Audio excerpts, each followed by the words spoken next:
peux lâcher que ce que l'on a tenu. Mais comment pourrais-je me détacher de ce que je n'ai pas encore vécu?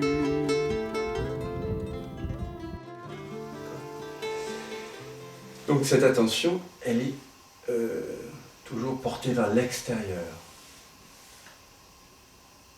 Et donc on va faire une pratique, vraiment qui est la pratique un peu de base que Douglas a créée. On va prendre l'index qui figure donc la flèche de l'attention et on va commencer à regarder les perceptions en fait. On va commencer par ça. On va commencer par ce qui est déjà là, par ce qu'on fait habituellement. D'accord ?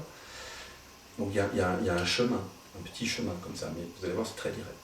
Donc on va pointer par exemple vers le plafond, tous, maintenant. Et on va voir que ce plafond, bon, il a des limites. Vous m'arrêtez si vous n'êtes pas d'accord. Hein. On peut d'ailleurs les dessiner avec le doigt, hein, pour les photographier. Donc voilà, on pourrait mesurer ce plafond. Il a des limites, il y a des couleurs, la couleur des poutres, la couleur le blanc. Il a une opacité, on ne peut pas voir à travers. On peut le nommer, ce plafond. Hein, le nom plafond, il a un nom. Et puis, il a aussi une date, en tout cas de naissance. Il est né à un moment donné dans le temps, et puis un jour, il va disparaître. Vous êtes d'accord ? Ça, c'est la nature de toutes les perceptions. Hein, et ce plafond est une perception. Maintenant, je vais vous inviter à pointer vers un ami. Vous avez le droit de pointer. Ma mère me disait quand j'étais petit, il ne faut jamais pointer. La première fois que j'ai vu un noir, au Danemark, à 5 ans, je dis, maman, pourquoi monsieur est noir? Elle était très, très mal à l'aise. Et donc, nous allons pointer vers le visage de l'ami là-bas. Ce visage, eh bien, qu'il soit noir ou blanc, eh bien, il a des couleurs. Hein. Il a aussi une limite. Vous pouvez d'ailleurs voir qu'il n'est pas si grand. Vous le mesurez entre le pouce et l'index. Je vous invite à le faire. Voilà, il a des limites en tout cas. Il a des formes. Il a un âge, une naissance et une date de péremption qu'on ne connaît pas, une mort. Il apparaît, il disparaît. Il a un nom aussi, ce visage. Et puis il est opaque, vous ne pouvez pas voir à travers. Remarquez-le ça, c'est important. Ça a l'air de rien, vous allez voir que ça va prendre son importance. Et voilà. Maintenant, vous allez pointer vers vos cuisses, vos jambes par exemple. Donc, ça a l'air plus proche de vous. Mais en fait, ces jambes sont aussi une perception, n'est-ce pas? Dans le sens où il y a de la couleur, il y a de la forme, il y a des limites. Vous pouvez le dessiner, vous pouvez le photographier. Ça porte un nom. Enfin, c'est les jambes de quelqu'un. Donc voilà, ces jambes sont nées, puis un jour, ils ne seront plus. Voilà. D'ailleurs, en ce moment, on ne le voit pas, mais si on regardait au microscope, voilà, ça change d'instant en instant. Tout ce qu'on perçoit change, est transitoire. Ça apparaît, ça disparaît. Et puis vous allez pointer maintenant vers le buste, le ventre, la poitrine, avec le doigt comme ça à 30 cm, un peu éloigné. Et là, pareil, hein, vous voyez une forme, alors elle est habillée, donc il y a une couleur, il y a une opacité, vous ne pouvez pas voir à travers. Hein. Il y a... Et on peut mettre un nom dessus, hein, c'est le nom que vos parents vous ont donné, hein, quand vous pointez vers ce corps-là. Et puis, ce corps, ce buste, il a des limites, hein, vous pouvez le dessiner, le photographier, l'observer. Il est né un jour, et puis va disparaître. Il est en train de changer, si on regarde au microscope. Hein. Même la chemise. Donc voilà, c'est un objet dans le monde qui apparaît, qui disparaît, c'est un phénomène. Et maintenant, je vais vous demander de faire le geste véritablement spirituel, hein, le plus spirituel qui soit. Je vais vous demander de pointer vers ce à partir de quoi toutes ces perceptions sont perçues. Je vais vous demander de pointer vers là où habituellement vous imaginez, par une sorte d'inattention, on pourrait dire, une tête et deux petits yeux. Donc, quelqu'un. Et là, je vais vous demander vraiment de pointer pas trop proche, hein, sinon vous allez loucher. Un peu loin, vous pouvez poser votre main si ça vous fatigue. Pas faire d'effort, hein, pratique. Je suis un adepte du non-effort. Donc, vous pointez vers là d'où vous regardez. Vous ramenez le regard à la source du regard, vers ce index qui pointe. Alors, est-ce que vous voyez du côté vers lequel pointe le doigt une couleur?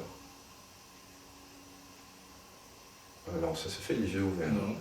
Non, ouais. Non. Est-ce que vous voyez, est-ce que c'est opaque, ce vers quoi vous pointez? Comme par exemple le mur, le visage de votre ami, les cuisses? Oui. Qu'est-ce qui est opaque? Le doigt est opaque. Le doigt qui pointe a des couleurs. On est d'accord, il y a des limites.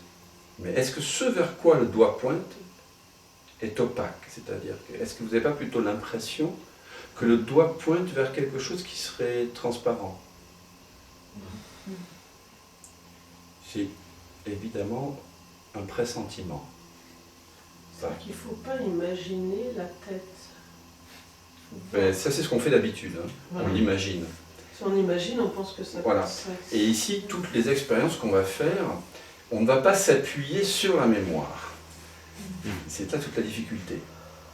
La non-dualité, c'est la découverte de la non-dualité se fait avec un minimum de mémoire. On doit s'appuyer sur l'expérience directe, sans faire référence à la mémoire. Souvenez-vous de Huang Po, 8e siècle, le sage s'appuie sur ce qu'il voit, sur ce qu'il découvre dans l'instant, dans l'expérience directe, et pas sur ce qu'il pense. D'accord? Donc dans l'expérience directe, ne faisons pas référence à la mémoire. Est-ce que ce doigt pointe vers une tête ou vers une absence de tête? Déjà. On est d'accord, au niveau de la vision, je parle au niveau de la vision. Pour Chloé, c'est clair ou pas? Dire que si mes yeux étaient dans le doigt. Non. Tu ne sais pas où sont tes yeux, parce que tu ne les vois pas, tes yeux. Non. Mais par contre, le doigt, il pointe vers quelque chose. Est-ce qu'il pointe vers deux petits yeux, ou est-ce qu'il pointe vers une grande ouverture de ton côté? Oui, c'est grand, quoi. C'est grand, hein? C'est plus grand qu'un petit œil. C'est grand avec un voile. Ok, pour l'instant, il y a un voile. On va te dévoiler. On va t'enlever les voiles. Moi, tu vas venir là, tu vas faire la danse des 7 voiles.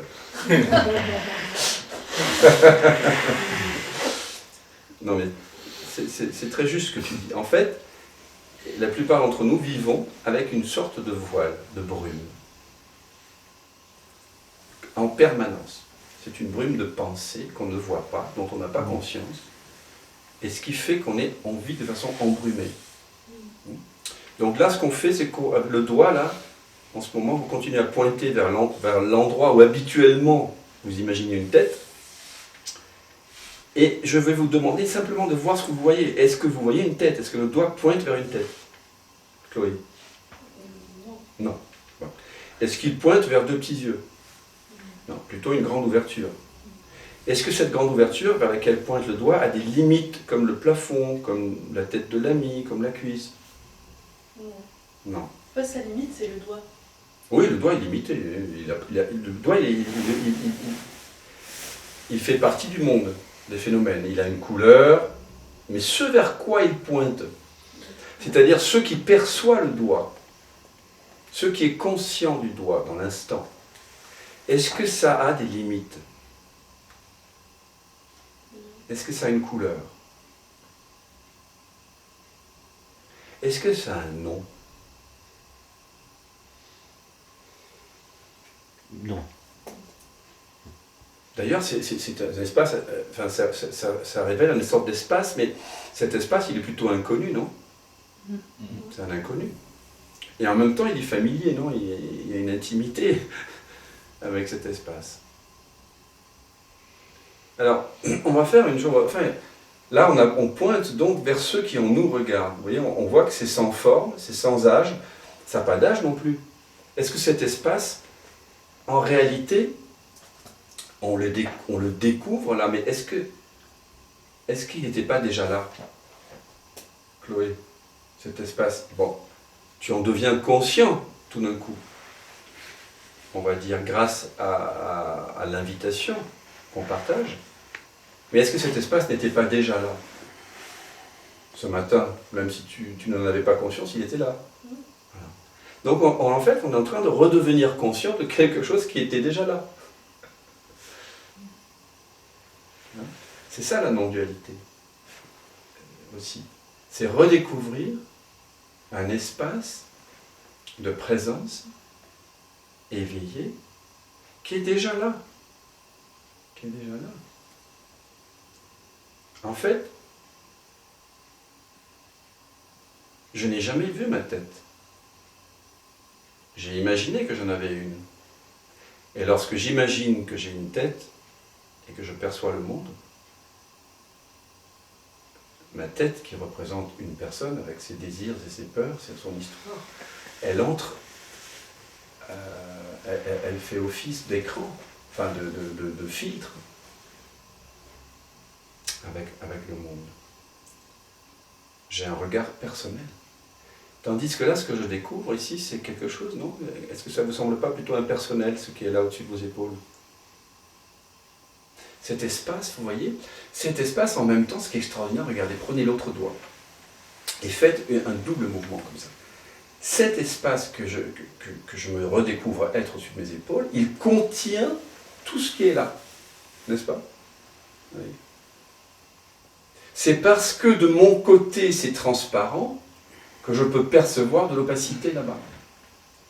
C'est parce qu'ici je suis sans couleur, absolument transparent, que je peux voir les couleurs. C'est parce qu'ici je suis sans forme que je peux voir là-bas des formes. En fait, je découvre aussi que tout d'un coup, je ne suis pas une petite personne, un objet dans le monde, mais je suis l'espace ouvert qui accueille le monde. Est-ce que cet espace-là, que vous découvrez au-dessus de vos épaules, a des préférences pour une personne ou pour une autre? Est-ce que cet espace ouvert au-dessus de vos épaules est masculin, féminin, jeune, vieux, intelligent, bête? Il est juste ouverture, neutre, et il accueille. Oui. Oui, alors moi déjà je suis entre deux visions. Alors tu as des lunettes, donc tu peux peut-être enlever tes lunettes quand tu le fais. Oui, mais c'est pas si simple. Pour moi, Oui. ça c'est quelque chose de réel, et ça c'est quelque chose qu'on m'a dit qu'il fallait que je voie. Tu vas dire quoi, avec les lunettes? Bah oui, parce que ça c'est ma vision naturelle. D'accord. Dans ma vision naturelle, je vois pas ton visage par exemple. D'accord. Les lunettes peuvent être momentanément un petit empêchement, mais en réalité, les lunettes, elles sont perçues en cet instant par un espace qui les précède, non? D'accord. Non, mais ce que je veux dire, c'est pas pour moi, c'est... J'en parlais de ça parce que j'ai suivi sur vidéo, j'ai essayé de le faire, je me suis dit, mais à chaque fois je me dis, mais oui, mais c'est évident, enfin, je vois pas en quoi ça m'apporte quelque chose de plus. Ça va t'apporter quelque chose de moins. Voilà. En fait, la non-dualité, c'est pas une accumulation de connaissances, c'est ôter l'ignorance. Ce que je veux dire, c'est quand à 18 ans je faisais le vin, etc., il y avait beaucoup de séances, on faisait du théâtre, hein, c'était pas des satsangs, mais et j'avais l'impression, moi je regardais fixement et que tout apparaissait comme ça, comme si... C'était en immersion. Hein? Totale. Oui. Les lumières, les couleurs changeaient, les visages changeaient, et c'est comme si ça s'imprimait en moi. C'était pas... J'avais plus l'impression que c'était quelque chose qui... Tu t'es pas séparé, tu veux dire? Oui, je ressentais tout. La personne parlait, je le sentais s'imprimer comme ça, je voyais les gens bouger, c'était... Je sentais. les gens bouger à l'intérieur de moi. Quand tu dis à l'intérieur, ça veut dire quoi? Ça veut dire que je Le le corps? ressentais dans mon corps, Ok. mais j'ai ressenti la même chose tout à l'heure. Oui, mais peut-être que tu vas découvrir que ce corps, c'est pas ton corps. Que ton corps, c'est tout l'univers. Donc c'est pour ça que je voudrais continuer un petit peu à pointer vers cet espace. Parce que quand vous... On a découvert tout à l'heure là que le corps, on pouvait justement... C'est une perception, d'accord? C'est-à-dire qu'en fait, la sensation interne est plus parlante pour moi que la vision qui reste quelque chose d'un peu plaqué. Voilà. Oui, alors C'est ça que en je- général, j'arrive pas à faire le lien. la grande révolution qui est intervenue spirituelle par Douglas Harding, c'est que pour la première fois de l'histoire de l'humanité, à ma connaissance, on pointe de façon extrêmement simple et pragmatique à partir de la vision de notre vraie nature. Bien sûr qu'on peut trouver des références chez Huineng, chez Rumi, et chez plein de maîtres zen et d'autres, dans l'évangile de Thomas. Mais j'ai jamais vu une façon aussi simple de pointer. Or, nous vivons les yeux ouverts quand même. Donc si nous voulons vivre notre éveil dans ce monde-ci, pendant cette période de temps qui nous est dévolue, on vit quand même les yeux ouverts. Donc nous devons découvrir l'éveil sans avoir besoin de s'asseoir en lotus et d'écouter les vibrations du corps. Ça doit être, si l'éveil est vraiment l'éveil, la réalité ultime, elle est présente à travers, à chaque instant, n'est-ce pas? Et le regard est un sens qui est éminemment lié au jugement, qui est éminemment lié aux étiquetages. Quand vous recevez un massage avec de l'huile chaude, massage tantrique par exemple, les yeux fermés, c'est facile de revenir dans l'unité. Si vous mettez un casque, que vous écoutez de la musique, si vous écoutez une symphonie de Mozart ou un trio de Ravel, c'est facile de revenir. Mais par le regard, sauf si on regarde bien sûr les tableaux de René, c'est plus difficile de réaliser l'espace, de réaliser cette présence, de réaliser l'intimité avec les choses. Parce qu'on a tellement étiqueté le monde que le regard semble qu'à travers la vision, on a l'impression que les objets sont là-bas et moi je suis ici. D'accord? Donc, je ressens bien ça. Voilà. Et donc, déconstruire l'idée d'être quelqu'un qui regarde, ça c'est vraiment, vraiment une clé. C'est pas la seule clé, bien sûr. Avant Douglas Harding, il y avait plein de façons de pointer. Et il ne fait que résumer l'invitation de l'investigation du soi de Ramana Maharshi. Mais on va dire que voilà, c'est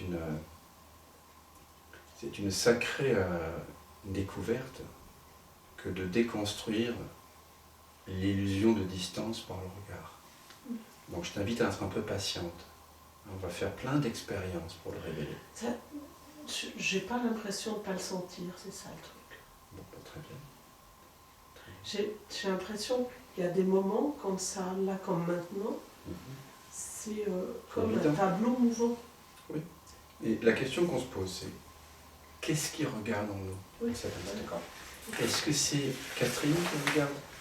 La question ici qu'on partage, c'est qui suis-je? C'est ça la question.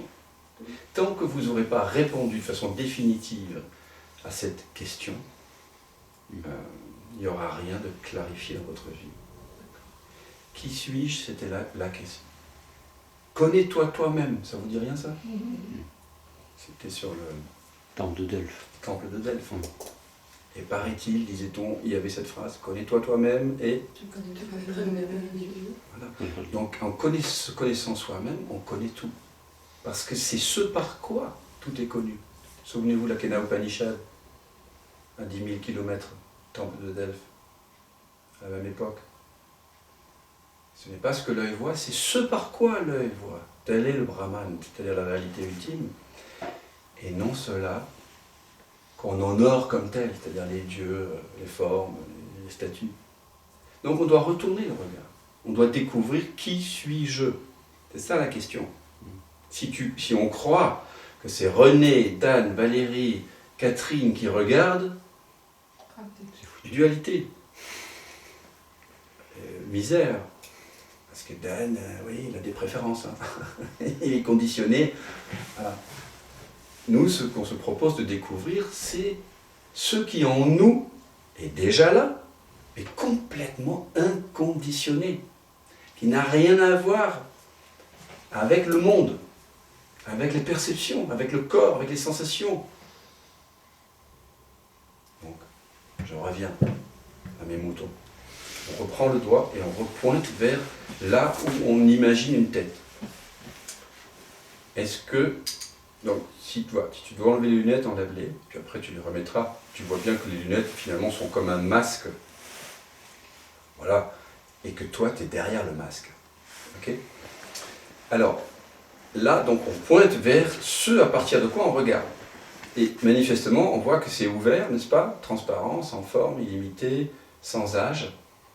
Et que, en fait, cet espace, et là vous faites une double attention, vous êtes attentif à ce par quoi, et en même temps, bien sûr, il y a notre humanité qui fait qu'on continue à être présent aux gens, aux amis qui sont là, aux objets, aux formes.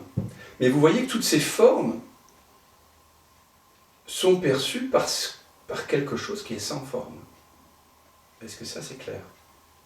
Les couleurs là-bas, enfin je dis là-bas entre guillemets, hein, parce qu'après on va voir qu'il n'y a peut-être pas de là-bas et d'ici. Mais les couleurs là-bas sont perçues ici par quelque chose qui est sans couleur, de mon côté. Là-bas les choses changent. Par exemple, j'entends une horloge qui fait un tic-tac. Vous voyez ? C'est le tic-tac du temps. Donc, là-bas, je pourrais avoir une horloge qui ferait tic-tac, mais ici, ça ne fait pas tic-tac ici. Ici, c'est silencieux. C'est atemporel. C'est hors du temps. Et parce que c'est hors du temps de mon côté, là où je pointe vers là où je pensais qu'il y avait une tête, cette ouverture est hors du temps, j'accueille les choses temporelles. Cet espace atemporel ici accueille toutes ces choses qui changent, qui naissent, qui meurent. Quelque chose ici ne change pas. Ici, il n'y a pas de nom. Vous voyez, le corps a un nom, je peux désigner le corps. Le corps, oui, le corps, c'est le corps de Dan. Mais il est perçu par un espace qui est ouvert, qui n'est ni humain, ni féminin, ni masculin, ni animal, ni minéral.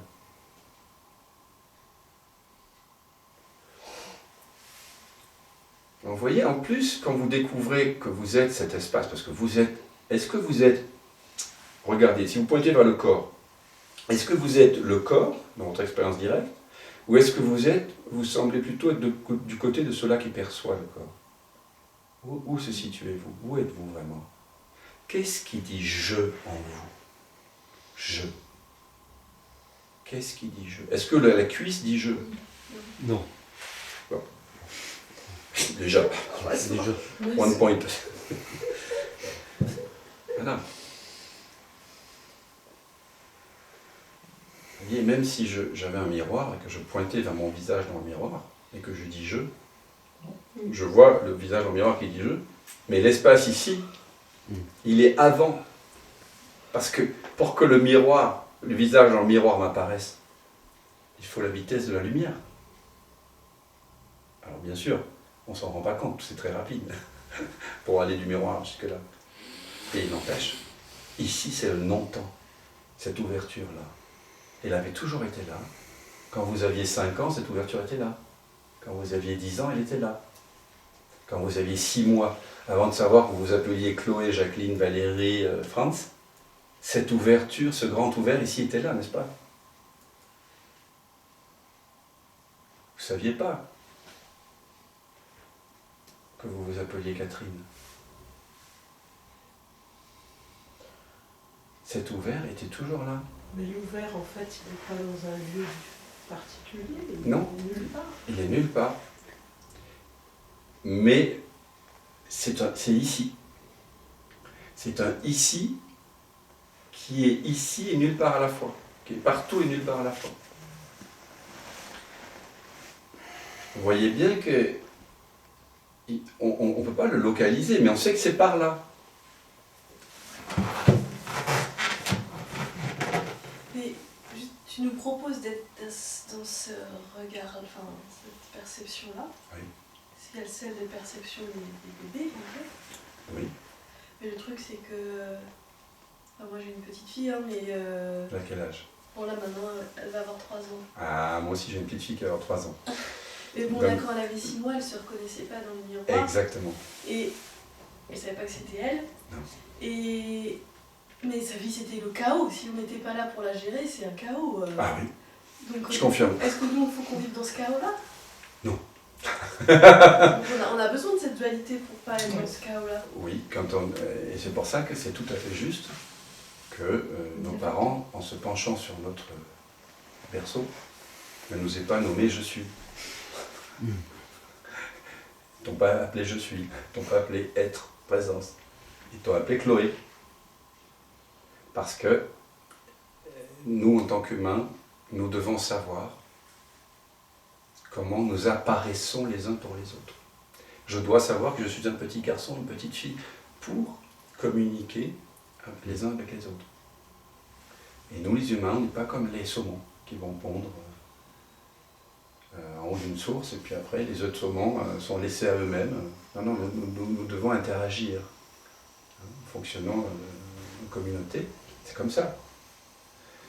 Donc nous devons savoir au départ, effectivement, nous devons passer par cette identification au corps et au mental. Au départ, c'est l'ouvert, mais c'est la confusion, effectivement, c'est le chaos. C'est-à-dire qu'il y a l'odeur de talc, le lait, on ne sait même pas que c'est du lait, on ne sait pas que c'est du talc, on ne sait pas que c'est maman, on ne sait rien. Et petit à petit, on a appris à se dissocier du monde, d'accord? Et nos parents nous ont dit, ah, tiens, tu es une petite fille, tu es un petit garçon comme les autres. Et on a appris à se reconnaître dans le miroir. Donc on a associé ce je suis à je suis Dan, je suis Chloé, je suis un petit garçon, je suis une petite fille, j'aime ceci, j'aime cela. Tout à fait naturel. Et vous voyez bien, ta petite fille, bon, elle arrive à s'identifier, mais elle oublie souvent qui elle est quand elle joue. Voilà. Et dans les émotions. Donc dans la petite enfance, une fois qu'on s'est identifié, on oublie souvent cette identité. C'est pour ça qu'il y a beaucoup de joie dans l'enfance. Parce que c'est lourd de se prendre pour quelqu'un. C'est lourd. Mais dans la petite enfance, on oublie souvent. C'est pour ça qu'on a des bons souvenirs de quand on était enfant. Parce que c'est des moments où on s'était oublié soi-même. Et après, quand ta fille elle aura 10-13 ans, va se poser des problèmes, ce qu'on appelle la crise d'adolescence. Pas une obligation, une fatalité, mais disons que la société, le langage, peut-être pas maman, mais en tout cas les professeurs, l'entourage, va lui demander de s'identifier exclusivement au visage dans le miroir. Là, on rigole plus. C'est plus l'enfance où on sait qu'on est... Comment elle s'appelle ta fille? Isadora. Isadora. Elle se prend de temps en temps pour Isadora. Hein, les crises égotiques commencent assez tôt. On le sait en tant que parent.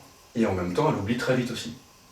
Et puis, à partir de 13 ans, ou 12 ans, dans l'adolescence, on va lui demander d'être exclusivement ça. Et là, souvent, il y a une crise d'adolescence, parce qu'on pressent qu'on va perdre quelque chose, on ne sait pas quoi. Une innocence, et qu'on va faire partie du jeu des adultes, dont on voit que ça... Voilà, c'est moyen, enfin, ça ment pas mal, et ça nous raconte des histoires. Et en même temps, quand on est adulte, on peut fumer, on peut boire, on peut sortir, on peut aller en discothèque, on peut conduire la voiture, on peut se marier, on peut avoir des enfants, on peut gagner sa vie, etc. Donc on est attiré par ça. On nous demande de faire un pacte, d'oublier, mais c'est inconscient, complètement cet espace ici, pour devenir complètement le petit personnage en miroir. Voyez. Donc ce qu'on fait, on a appris, ce petit visage en miroir, on a appris à l'agrandir parce qu'il est petit, à le retourner et à le mettre ici en imaginaire. Et à fonctionner à partir de là. Du coup, je deviens une femme, un homme, un citoyen, un consommateur, un employé, un machin, un politicien, un pro-vax, un anti-vax, un ceci, un cela. Il y a un processus d'identification. À partir de là, la société humaine telle qu'elle est aujourd'hui nous dit, ça y est, tac, tamponné, vous êtes un humain accompli. Alors, vous allez être plutôt plus ou moins, selon ce que vous allez faire dans votre vie, vous serez plus ou moins célèbre, plus ou moins intéressant, plus ou moins artiste, plus ou moins ceci, plus ou moins cela. Mais non, c'est pas fini. Le neti-neti que les parents ont opéré avec raison, tu as raison de le souligner, la société nous a sortis du chaos en disant tu n'es pas les parents, tu n'es pas le monde extérieur. Donc finalement on a commencé par faire un neti-neti. Cette neti-neti en sanskrit signifie ni ceci ni cela. On a commencé à faire un processus de reconnaissance de ce que je ne suis pas quand j'étais bébé, vous voyez. Sauf que le processus s'est arrêté à l'identification exclusive d'être une personne séparée. Et voilà que je vais vivre ma vie en tant que chanteur, ou prof de yoga, je ne sais pas quoi, jardinier. Et là, on est coupé de la réalité, on est coupé du monde. Et donc, quand on se retrouve dans cette situation, d'être complètement identifié à sa personne, on a même oublié sa vraie nature, on ne sait même plus que ça existe.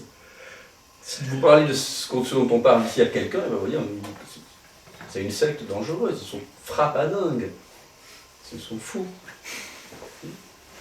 C'est ce que Ramana Maharshi appelait l'ignorante ignorance. Nous sommes devenus ignorants même du fait que nous sommes ignorants. Ah oui, ignorante. Vous voyez ce que je veux dire?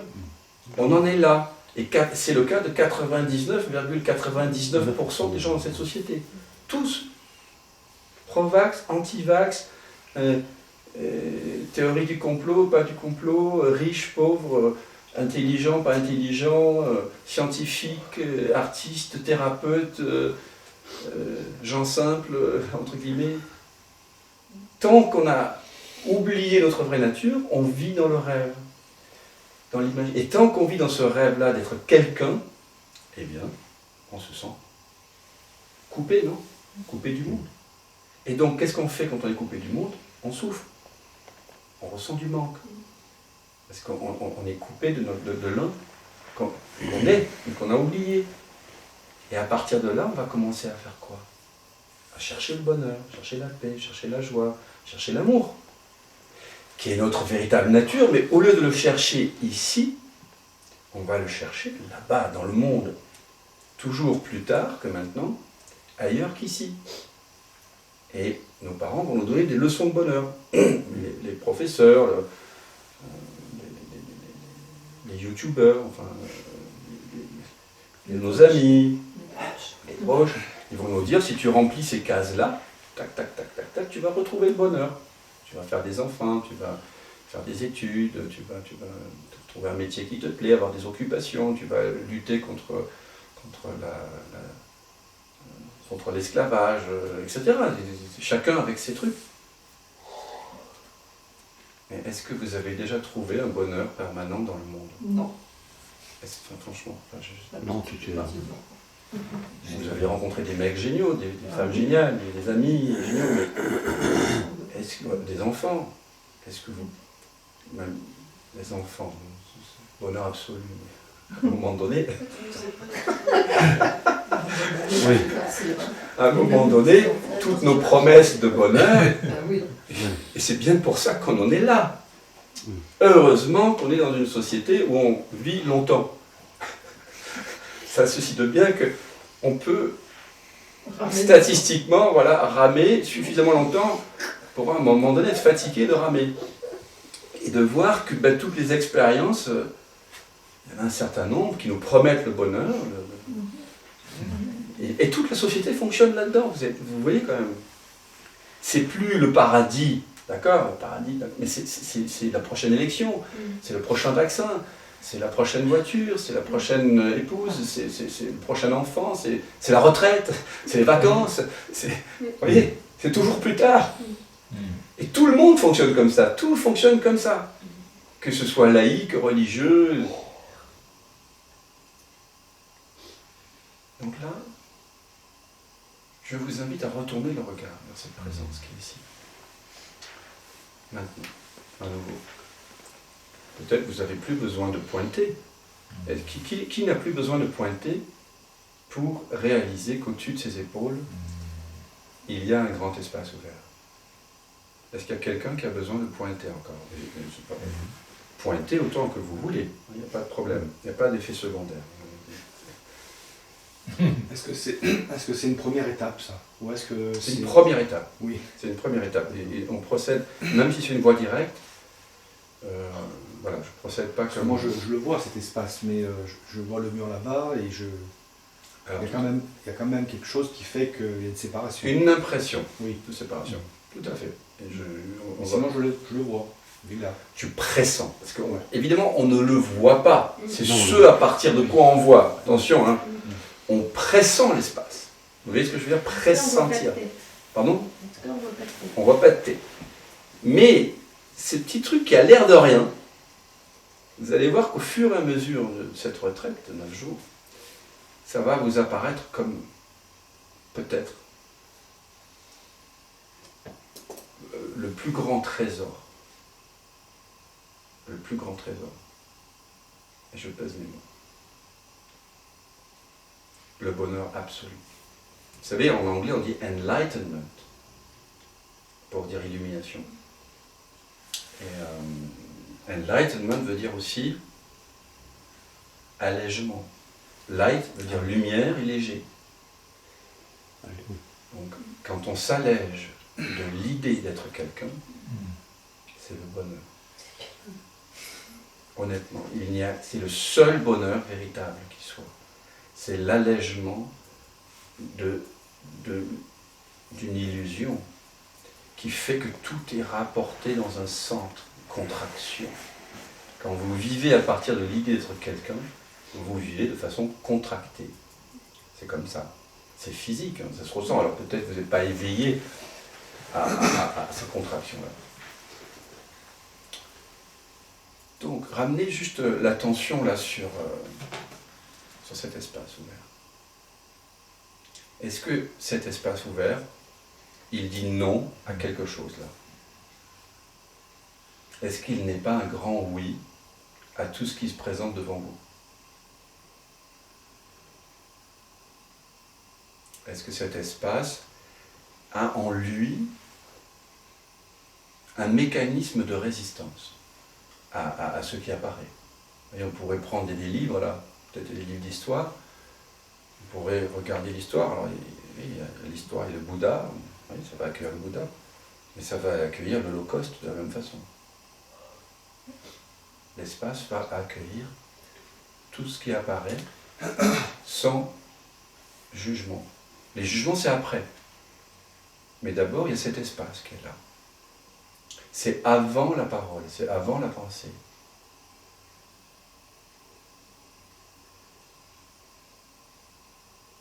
Cet espace, il n'a pas de mécanisme de résistance. Il ne peut pas dire non. La personne dit toujours non. C'est comme ça. La personne, c'est non. Ou alors elle dit oui, mais voilà. Là, vous allez voir, au cœur du satsang, le mais est très important. C'est ce qu'on va investiguer. Oui, mais. Je t'aime. Mais. Et là, si tu crosses the line, là, non. Par contre, cet espace-là, il ne dit pas mais, il dit oui. Est-ce que vous le pressentez, ça? Chloé aussi? Franz? Franz? Là. De son côté. Là. Est-ce que cet espace-là, il dit oui?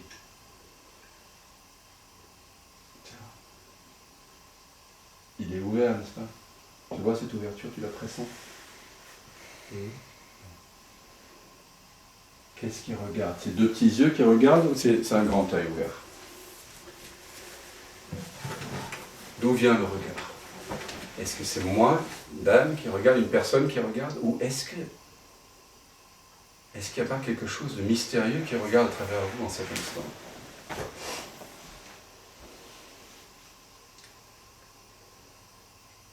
Soyez attentifs à cette ouverture au-dessus de vos épaules.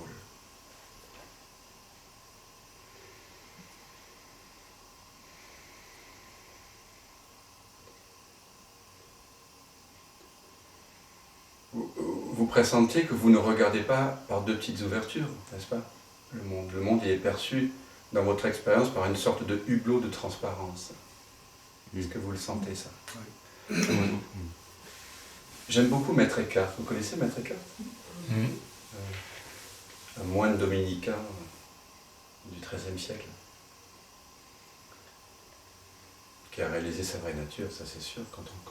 C'est fait partie des plus beaux textes que j'ai pu lire sur l'invitation à reconnaître notre vraie nature. Il disait, l'œil par lequel je vois Dieu et l'œil par lequel Dieu me voit est un seul et même œil.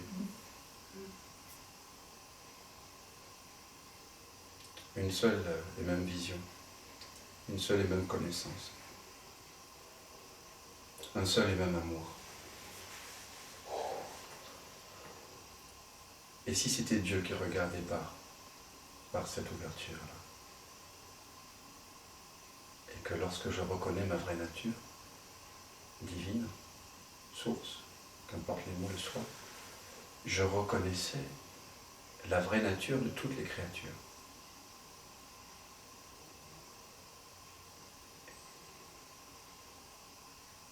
N'est-ce pas cela qu'on dit en namasté?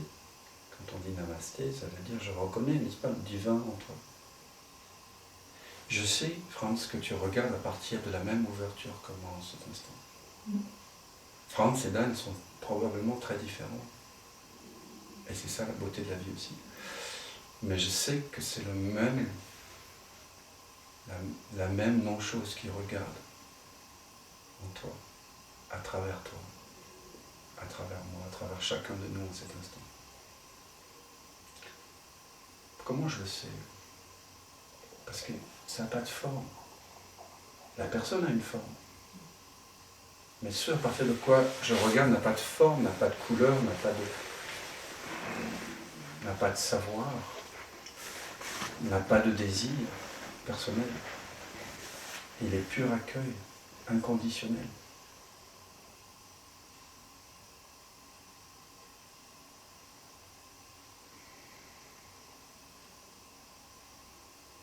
Vous voyez, donc ce n'est pas vous n'êtes pas dans le monde. Le monde apparaît en vous. C'est un changement de paradigme. Vous voyez, c'est du même ordre, mais encore plus fort que ce qui est arrivé lorsque Galilée nous dit que ce n'est pas la Terre qui est au centre de l'univers. Le soleil, c'est le soleil. On est passé du géocentrisme à l'héliocentrisme. C'est une révolution. Parce que nous sommes le soleil.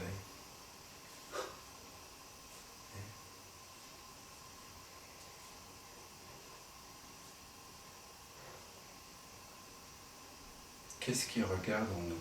Qu'est-ce qui regarde au travers nous? Restez avec ça un petit peu.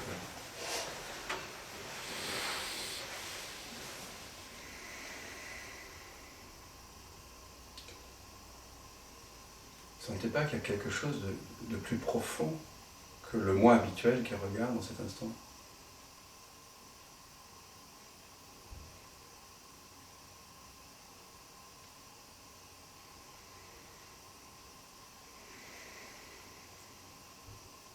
Quelque chose qui est avant la pensée,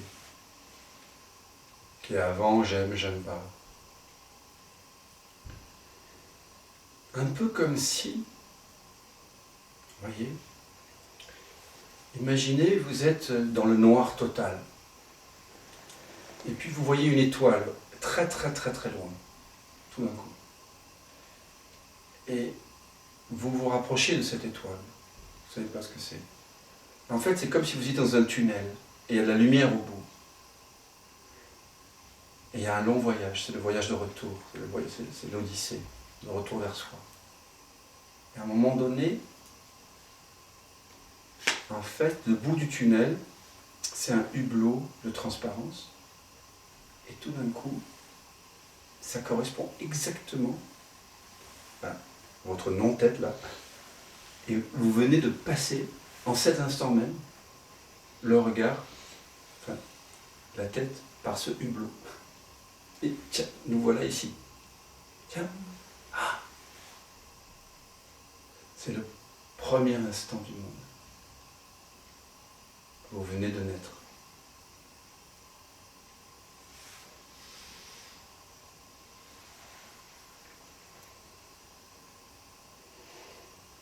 On aura l'occasion de pointer encore et encore. Est-ce que quelqu'un a envie de partager? Comment c'est pour vous ce regard? Est-ce que c'est évident? Est-ce que c'est pas évident? Les tensions ont disparu. Ah. J'étais assez tendu ce matin.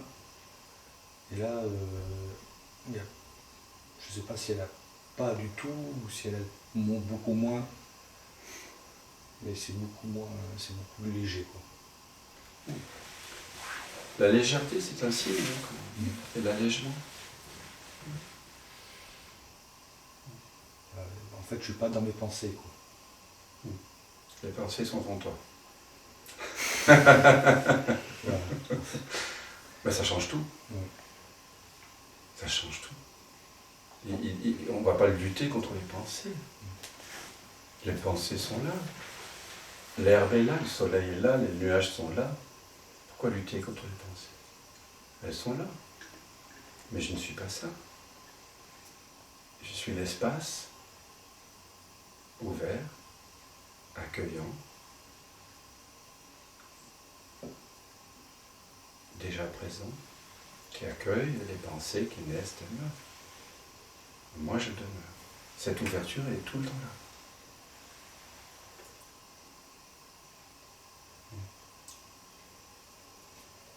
Moi, c'est un peu comme si le corps se dilatait, quoi. Oui. Et d'ailleurs, quand on a fait la séance hier, du coup, j'avais vraiment cette sensation de dilatement, enfin de détente Bien sûr. du corps. Et après, pour le garder, j'ai envie d'aller prendre un bain chaud. Donc, du coup, c'est un peu comme un bain chaud, quoi. C'est beaucoup. Il Ça. faut vraiment que je fasse une grande baignoire. C'est une cure thermale, en fait, qu'on va faire. Et après, on va aller sauter dans la piscine froide. Tu vas sauter la piscine froide. Mais pourquoi il y a cette dilatation, cette expansion? Attention, l'expansion que ressent ton corps en cet instant, c'est magnifique. Mais c'est un effet secondaire de la fin d'une croyance, de la tombée d'une illusion. Parce que c'est lourd de penser que je suis quelqu'un, c'est lourd d'avoir un regard personnel sur les choses, c'est fatigant. Imaginez l'énergie qu'il faut produire pour un cerveau pour s'illusionner au point de croire qu'on est quelqu'un tout le temps. C'est moi qui vis ça, c'est moi qui pose les pieds par terre, c'est moi qui vois le mur, c'est moi qui vois la couleur, c'est moi, tout le temps. Donc, quand le moi disparaît, il ne disparaît pas, il n'a jamais été là. C'est comme une illusion d'optique. C'est pour ça que j'ai apporté ce petit livre-là pour vous. Hein? Ouais. Bon. Un petit clin d'œil. Hein, ouais, à la maison. Donc vous voyez qu'il y a différentes façons de voir. Et quand parfois on voit simplement dans ces espèces de dessins là, qui sont bien faits, là, bien sûr, qui sont faits pour, on voit un truc en deux dimensions, et en défocalisant le regard soudain, waouh, un monde tridimensionnel qui s'ouvre. Ben, l'éveil, c'est un peu ça. C'est un changement de regard, tout simplement. Et une défocalisation. Je dissocie mon regard de la pensée. C'est tout. Et je reviens au regard non mêlé à la pensée, en fait. Voilà. Ça pourrait être ça. Il écoute. Mais c'est pareil. C'est pareil. L'écoute, le senti. On pourrait faire les auteurs, ça se fait un peu moins, mais bien sûr. La pensée, la non-pensée. La pensée apparaît dans la non-pensée. Voilà.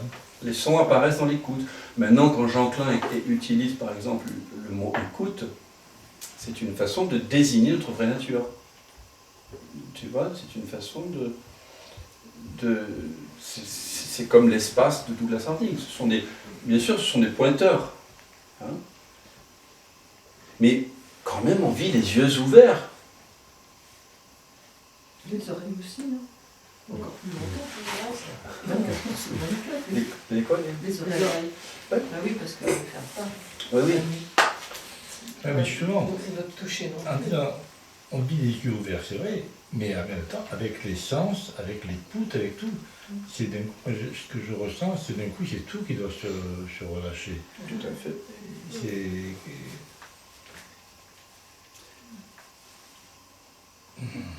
Tu me regardes à partir de quoi, là? Est-ce que c'est Jean-Luc qui regarde? Ou est-ce que c'est le regard qui regarde? Ou est-ce que c'est un grand ouvert? C'est le regard et Jean-Luc, les deux, peut-être. D'accord. Mais est-ce que Jean-Luc regarde le regard ou est-ce que c'est le regard qui regarde Jean-Luc?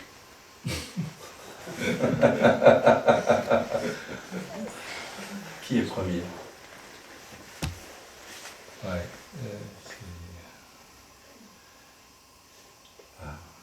Tu vois le mystère, tu le sens? Laisse-toi toucher par ça. Parce que ça fait fondre Jean-Luc.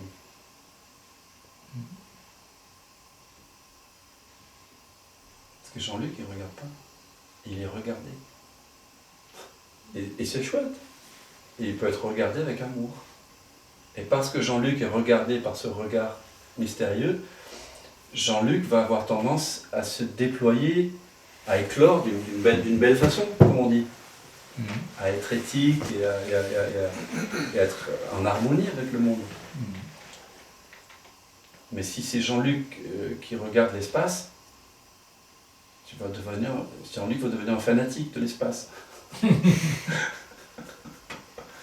vois?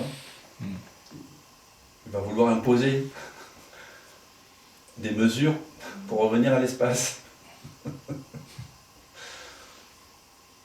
Pour se construire. Voilà.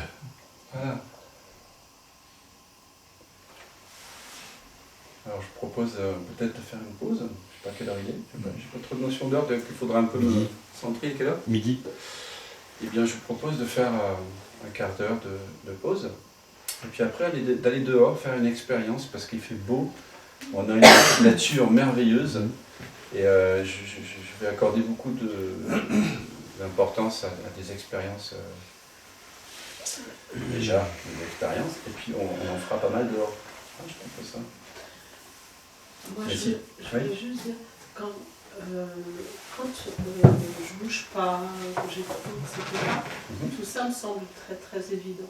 Oui. Et à partir du moment où je bouge, là tout d'un coup le personnage est beaucoup plus présent, on bouge, on fait un truc, on voit les gens, on répond, mais surtout le mouvement. Oui. C'est très difficile, je trouve, de pas être dans l'illusion du personnage quand on est en train de faire des choses. Faire entre guillemets dans le sens bouger dans l'espace. Tout à fait. C'est pour ça qu'une fois qu'on a découvert cet espace, il faut, entre guillemets, comme disait Jean Klein, il utilise le terme, s'établir dans cette présence. Avec mouvement et sans mouvement. En remplissant sa feuille d'impôt, en mouchant l'enfant, en changeant la couche, en élevant la voix. On a eu une conversation avec quelqu'un qui est animé, travaillant. Voilà. Et donc, c'est pour ça que nous allons faire des pratiques ensemble Et il y aura des pratiques en mouvement. Pour découvrir que ce que nous sommes, ici, ne bouge pas, n'a jamais bougé. C'est le monde qui bouge en vous. Mais bon, là je le dis, mais on va le faire. On va l'expérimenter. J'ai une vidéo sur ça d'ailleurs, mais c'est mieux de le faire que de regarder des vidéos. J'ai essayé de faire ça quand j'ai été au ski, où j'avais peur, un petit peu, il y a des moments où j'avais peur, je me disais Catherine, détends-toi. Quand la vision sans tête. Voilà, fais la vision sans tête. Et c'était un quart de seconde. Ah, bah tu vois. Un quart de seconde. Hein. Ça durait Mais pas oui, plus oui, longtemps. mais... Ah oui. Et puis hop, ça revenait. Oui, parce qu'en fait, on a l'impression que la sécurité, elle vient du mental. Oui. Le mental nous dit, écoute-moi, tu vas voir, je vais t'amener la sécurité. Eh bien, tu vois, quand j'ai découvert la vision sans tête en 2008, moi j'adorais courir, là, je courais beaucoup, mais je courais beaucoup, donc souvent sur des sentiers, je descendais, clac, clac, clac, clac, clac, clac, clac, clac, comme ça. Et quand on peut vite se fouler une cheville, ça m'est arrivé, quand on descend des flancs de montagne avec des pierres. Et du coup, je me suis mis en vision sans tête, et en fait, tout seul. Il faut arriver à lâcher la Donc il y a une la confiance. peur et le contrôle. Oui, il y a une confiance. Les sportifs de haut niveau, ils font ça. Hein. Mais bien sûr. Mais les musiciens, c'est pareil. Oui, Mais bien sûr. Oui, mais en musique, tu risques pas de te fouler. Oui. Tout être humain, On risque. tout être humain qui aime ce qu'il fait. C'était Jean Augustin qui disait non, fais ce que tu veux, enfin aime et fais ce que tu veux. Oui, bon, enfin c'est un Shido Bunan aussi disait ça. Mais bon, aime, quand tu aimes quelque chose, c'est que tu le vis à partir de l'espace. C'est pour ça que tu connais bien des chanteurs comme moi, tu vois des gens qui chantent magnifiquement, quand ils chantent, ils sont dans cet espace naturellement. Ensuite, quand ils sortent de scène, pas forcément. Pas forcément. Parfois, il y en a qui sont touchés au point que ça révèle une envie d'investiguer ce qui se passe quand ils chantent. J'en ai rencontré, mais on rencontre aussi des gens qui juste exercent. Quand ils sont dans leur art, ils sont canals, comme on dit. Tout à fait. Ils sont purement ouverts. Et un peu comme on peut imaginer, je ne sais pas, la part de vérité, mais dans le film Amadeus, on voit Mozart très agité, et tout ça. On le voit aussi dans sa correspondance. Et puis, tac, quand la musique est là, voilà, c'est juste. Et je pense que vous avez tous vécu ça. Et Nina Simone. Hein? Nina Simone. Nina Simone, on en parlait hier. Bon, moi aussi, pendant longtemps, j'étais dépendant du chant, de la musique, pour retrouver cette unité. On peut devenir addict au sexe, à la drogue, à l'aventure, au voyage, à... J'ai oublié le nom de l'ashram de Ramana Maharshi. Tirunama. Tirunama. La ville, c'est Tiru. Tiru. Vanamalai. Vanamalai. Vanamalai. On peut être addict à ça. Hein? Moi, quand j'allais voir mon maître, quand j'allais voir Frédéric Moreau, je vivais quelque chose d'extraordinaire, je revenais à ma présence en fait. Et donc, avant d'y aller, je ressentais un truc, une aimantation vers ce lieu, de son cabinet Aix-en-Provence. Comme les gens qui me parlent de Ramana Maharshi. Voilà. C'est pas différent. Mais une fois que j'ai réalisé que j'étais cette présence, j'ai jamais plus eu cette attraction vers ce lieu. Tous les lieux apparaissent dans cet espace ici. Donc cet espace ici, vous pouvez, si vous voulez, continuer à faire Namre Myeonggekyu, je ne sais pas comment ça s'appelle, ou toutes les pratiques que vous voulez, mais vous les faites à partir de l'espace. Vous pouvez être soufi, prier, faire du yoga, du sport, du foot, mais vous vivez à partir de l'espace. Vous comprenez ? Cet espace que vous découvrez ici, c'est ce qu'on a appelé le Bouddha, c'est ce qu'on a appelé le Christ. C'est impersonnel, c'est le royaume, c'est ça le royaume. Il n'y a pas à chercher ailleurs. Oui, les cieux, oui. Le royaume, vous connaissez, peut-être qu'on lira des extraits, l'évangile de Thomas. Si vous pensez que le royaume des cieux, le royaume est dans les cieux, les oiseaux vous devanceront. Si vous pensez qu'il est au fond des océans, les poissons vous devanceront. Le royaume est en vous et autour de vous. Donc là, c'est simplement une pratique simple, efficace, pragmatique. Et merci Douglas, parce que on est des humains du XXIe siècle, on n'est plus dans la mythologie, on n'est plus dans les histoires. Voilà, nous avons une certaine forme d'individualité, une société démocratique fondée sur... Bon, il faut en discuter, mais sur un certain bon sens par rapport à la science et tout. Et donc l'outil là, que je vous présente, c'est laïque. Mais ça nous relie, au sens religieux. Cette présence nous relie profondément.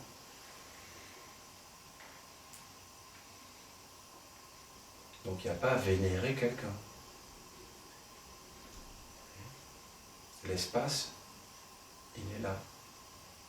Le trésor, il est là.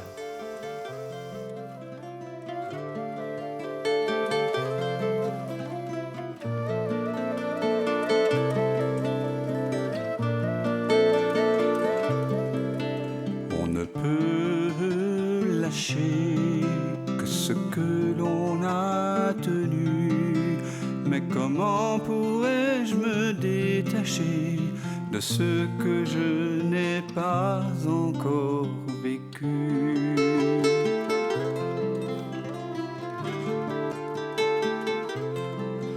Peux-tu fuir ce qui te trouve et couper le fil ténu de ce pressentiment qui t'éprouve au cœur de cette absence reconnue?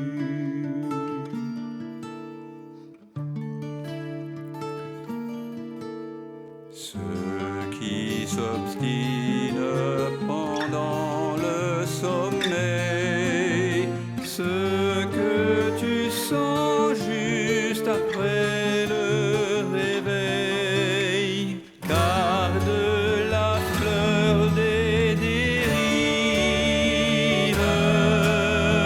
à la saveur d'autres rives, à la candeur de l'éveil. Ce qui te rêve t'arrive.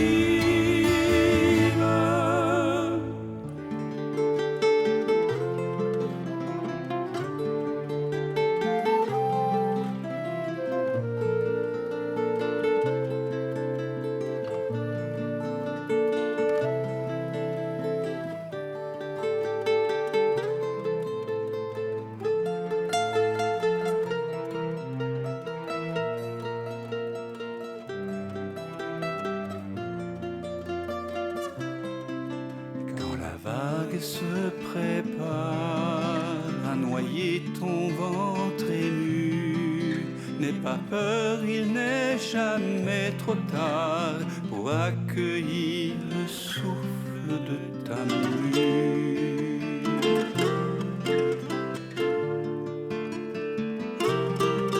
Le passé n'existe pas quand le cœur est mis à nu.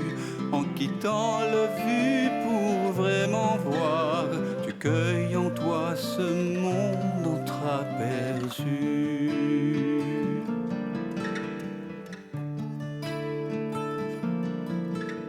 Ceux qui persistent pendant le sommeil, ce que tu sens juste après le réveil, garde la fleur d'autres rives et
fil ténu qui nous relie, cet inconnu, ce lien subtil, ce fil de vie jamais inter.